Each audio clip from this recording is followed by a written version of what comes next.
அதிமுக எம்பிக்கள் பதவியேற்கின்றனர். நேரலையில் பார்க்கலாம். இந்தியாவின் இறையாண்மையும் ஒருமைப்பாட்டையும் உறுதியாக பற்றி நிற்பேன் என்றும் நான் இப்பொழுது ஏற்கவிருக்கும் இந்த கடமையினை நேர்மையாக நிறைவேற்றுவேன் என்றும் கடவுளின் பெயரால் ஆணையிட்டு கூறுகிறேன்.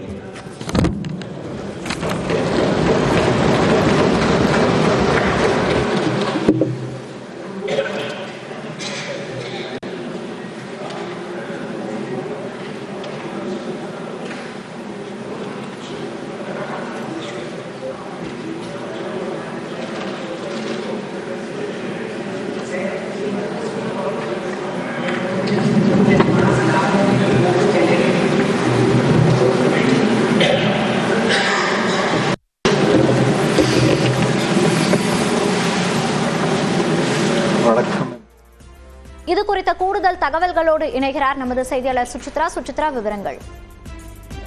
மாநிலங்களவையில் அதிமுக எம்பிக்கள் இன்பதுரை மற்றும் தனபால் ஆகியோர் தற்போது எம்பிக்களாக அவர்கள் பதவியேற்றுக் கொண்டுள்ளார்கள். தமிழில் 2 பேருமே உறுதிமொழி ஏற்று பதவி பிரமாணம் செய்து கொண்டுள்ளது குறிப்பிடத்தக்கது. மாநிலங்களவைக்கு காலியாக இருந்த சுமார் 6 எம்பிக்களுக்கான அந்த ஒரு தேர்தல் என்பது நடைபெற்று முடிந்து அவர்கள் தேர்வு செய்யப்பட்ட நிலையில் இன்று மாநிலங்களவையினுடைய எம்பிக்களாக இன்பதுரை மற்றும் தனபால் ஆகிய 2 பேருமே அதிமுகவின் சார்பாக பொறுப்பேற்றுள்ளார்கள். திமுகவின் சார்ந்த உறுப்பினர்கள் 4 பேர் கடந்த வாரம் பதவியேற்றுக் கொண்ட 25ஆம் தேதி பதவியேற்றுக் கொண்ட நிலையில் இவர்கள் 2 பேர் இன்று அதிகாரப்பூர்வமாக மாநிலங்களவை எம்பிக்களாக பொறுப்பேற்றுள்ளது மிக முக்கியமாக பார்க்கப்படுகிறது.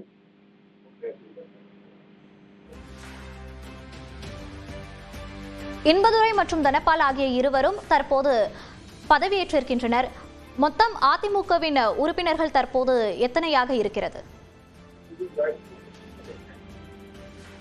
கடந்த ஜூன் மற்றும் ஜூலை ஆகிய 2 மாதங்களுடைய மாநிலங்களவையினுடைய தேர்தல் என்பது நடைபெற்ற நிலையில் அதனுடைய மொத்தமாக எம்பிக்களுடைய எண்ணிக்கையும் தற்பொழுது மாறியுள்ளது. இந்த இருவருடைய பதவியேற்பை ஏற்று மாநிலங்களவையில் அதிமுகவுடைய எண்ணிக்கை என்பது தற்பொழுது 3ஆக உயர்ந்துள்ளது. மிக முக்கியமாக ஏற்கனவே தம்பிதுரை இதனுடைய எம்பியாக ஏற்கனவே இருக்கும் நிலையில் கூடுதலாக 2 எம்பிக்கள் அந்த பதவி காலம் என்பது கடந்த ஜூலை 24ஆம் தேதி முடிவதில்லை. அதற்கான தேர்தலில் அதிமுகவின் சார்பாக இன்பதுரை மற்றும் தனபால் ஆகிய 2 பேருமே வேட்பாளர்களாக நிறுத்தப்பட்டு அதற்கான வாக்கெடுப்பும் நடந்து முடிந்த நிலையில் தற்பொழுது அதிமுகவின் சார்பாக இவர்கள் பதவியேற்றுள்ளது மிக முக்கியமாக பார்க்கப்படுகிறது. அதன் அடிப்படையில் தான் தற்பொழுது அதிமுகவினுடைய மாநிலங்களவையினுடைய அந்த ஒரு எம்பிக்களுடைய எண்ணிக்கையும் தற்பொழுது 3ஆக உயர்ந்துள்ளது.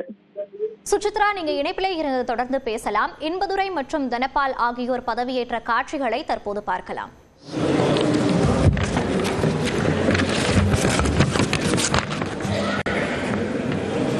மாநிலங்களவையின் உறுப்பினராக தேர்ந்தெடுக்கப்பட்டிருக்கும் மா தனபால் என்னும் நான் சட்டத்தினால் நிறுவப்பெற்றதான இந்திய அரசியல் சட்டத்தின் மீது உண்மையான பற்றார்வமும் பற்றுறுதியும் கொண்டிருப்பேன் என்றும் இந்தியாவின் இறையாண்மையையும் ஒருமைப்பாட்டையும் உறுதியாக பற்றி நிற்பேன் என்றும் நான் இப்போது ஏற்கவிருக்கும் கடமையினை நேர்மையாக நிறைவேற்றுவேன் என்றும் கடவுளின் பெயரால் ஆணையிட்டு கூறுகிறேன்.